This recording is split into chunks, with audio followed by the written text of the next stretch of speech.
Friends, நம்ம நம்ம வந்து மற்றவங்களுக்கு செய்யக்கூடிய நல்ல விஷயமா இருந்தாலும் சரி, கெட்ட விஷயமா இருந்தாலும் சரி, நம்மளுக்கு வந்து பின்னாடி தான் வந்து அதனுடைய பலனை வந்து கொடுக்கும். எந்த வயசில் வேணாலும் சரி, எப்போ வேணாலும் சரி, எந்த காலத்துலேயும் சரி. ஆனால் கண்டிப்பாக வந்து அதனுடைய பலனை நம்ம தான் அனுபவிக்கணும். ஏன்னு பார்த்தீங்கன்னா, நல்லது செஞ்சால் நம்ம வந்து டைம் வந்து கொஞ்சம் வந்து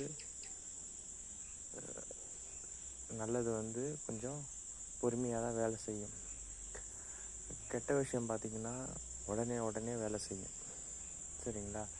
உங்களுக்கு வந்து யார் வந்து நல்லது செஞ்சாலும் சரி, கொஞ்சம் வந்து டைம் எடுக்கும். கெடுதல் வந்து ஒருத்தவங்க வந்து உங்களுக்கு செய்கிறாங்க அப்படின்னா, அதனுடைய பலனை வந்து சீக்கிரமாகவே அவங்க அனுபவிக்கிறதுக்கு உள்ளாவாங்க. அது எப்படின்னு பார்த்தீங்கன்னா, ஒரு பழமொழி இருக்குது, முற்பகல் செய்யின் பிற்பகல் விளையும்னு. அந்த பழமொழி வந்து உண்மையான வந்து ஒரு பழமொழி. அது வந்து நான் என்னுடைய வாழ்க்கையிலே பார்த்திங்கன்னா நேரடியாக வந்து நான் பார்த்து உணர்ந்திருக்கேன்.